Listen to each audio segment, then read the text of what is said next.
Le travail à pied est et a toujours été la base de toutes les disciplines et la base de l'éducation d'un cheval. Il y a que tout le monde ne l'explique pas de la même manière. Il y a quelques années, il y a eu cette notion de mode où ils ont mis un mot qui était l'éthologie. Donc il y a certaines personnes qui se sont un peu braquées contre le terme. C'est un peu comme les podologues et les maréchaux, il y a une petite... Donc je pense qu'il faut se détacher des mots et simplement prendre en considération que tout le monde, quand il débute un cheval, va commencer par des exercices à pied.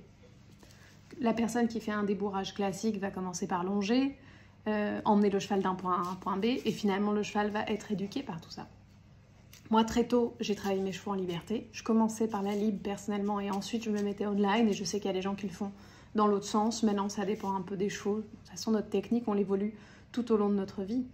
Mais je pense à des personnes qui ont pu me former, qui ont toujours finalement fait une espèce de petite libre dans un rond de longe sans vraiment savoir forcément tout ce que ça pouvait apporter à ce moment-là.